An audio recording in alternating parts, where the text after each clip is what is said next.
a huge red dragon. Well, this idea of a big, red, frightening dragon, this is in that. Little kids have nightmares about this when they've never even heard about it. This is saying, I'm trying to show you that this battle takes place at the very depth of your own heart and will, and at the depth and heart and will of your whole world and your whole nation. 7 heads and 10 horns. That's typical, that's Book of Daniel, it's and his tail swept away a third of the stars in the sky and hurled them down to earth. Now that's the scenario he sees. He's seeing the temple, the ark, seeing this woman, and now he sees this dragon. That's what he sees. He's trying, in the power of the Holy Spirit, to open up our dear little minds who like things to be like, well, the image I have is like of little machines, you like to have one out there. They're going to sell those gifts today, and they have a little tick, tick, tick, tick, bing, here's your total, We like that. Whereas life, reality, isn't like that. The issues are not that comfortable. They're huge. And they're important. And we count. We count. You understand? There's been saints walk this land. And one saint is worth a whole army. And so, he stood before the woman about to give birth. Now, who's this? It's Our Lady, sure. Because the son that's born is caught up to heaven. Is this saying that he's not talking about when he was born of her body, but when he was born into a new life in heaven? Because, you see, he's destined to rule the nations with an iron rod. Isn't that the Messiah King from Psalm 2? Where God tells him, rule the nations with an iron rod? I'm trying to give you an idea of this collage, not to make you go home confused, but to realize that through this, you can have a clear picture, not only of the extent of the war, which has been going on, and can be intense at times, when all these factors tend to gather together in a certain way. We have what's called an eschatological moment. An eschatological moment doesn't necessarily mean the end of the world. It means the end of a world. All the factors are there. And this is one of these times. So this is why we celebrate this feast, you see, with our eyes wide open and trying to get an idea, not a sentimental and frightened idea. We'll all run to Our Lady. In the Greek rite, we have a song, Te ipermakos stratigota, taniktiria. To the super powerful general, we sing hymns of victory. It's a nice little song,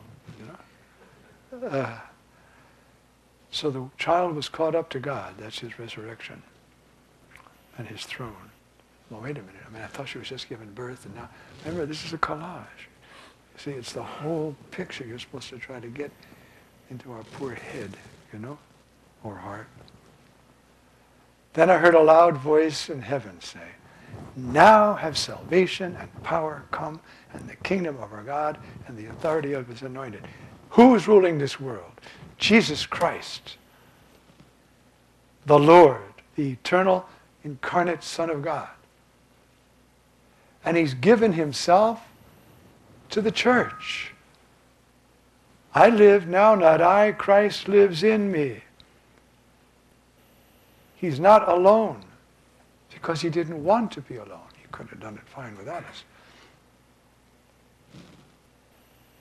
And so you see, this, if you take this text pray today and say, Lord, I don't understand this. He knows that. But pray and let these, and I say, it helps a lot, but you don't have to do that. But some of the commentaries. Now I'm going to finish. I should. Probably should have finished long ago. If you look at the great fathers of the church, they come in on this, and they talk just like this book. It's Our Lady, it's the church, it's, you see. Why? Because for them, Our Lady is the total summation of the church. She is the most saved of all creatures because she was saved by being immaculately conceived because of the power of the blood of her Son to come. Right? Like Jeremiah and Moses, they all had grace from the Christ to come. But she's the church. This is lovely. And this is a tough collage, I must admit. This is where the pictures get one on top of the other. There's this instruction to icon painters. You're going to paint an icon of wisdom. Okay. So you begin with an image of the church, that is Mary. That's what it says. To understand the interpenetration between the mystery of the church and the mystery of Mary is to start to find yourself. Start to find yourself. Because you see, that's what it means to entrust your life to Mary. Make me church. Make me loving God. Make me preaching the gospel. Make me not afraid of danger. Make me church. That's what it's for.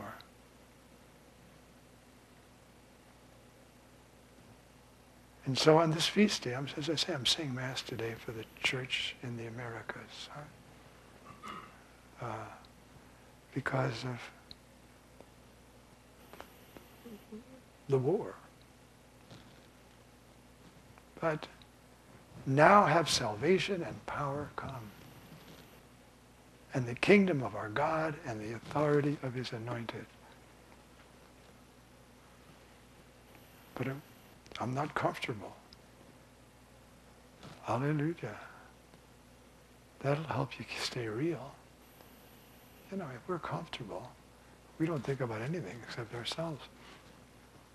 When we're not comfortable, we start thinking about life, the church, what's going on. It's important. And so, believe me, we touched upon 10% of the collage. It already gives you a headache, right? There's so many. But it's this overall impression. You look at the collage and you say, well, before I look at all the little details, I just want to get an impression. The impression is Mary and the church. I live, now not I, Christ lives in me. And Mary and the church are victorious. Through pain, but they're victorious. And we are baptized into the church. And the church has a womb, the baptismal fountain. And there we are born and become children of Mary.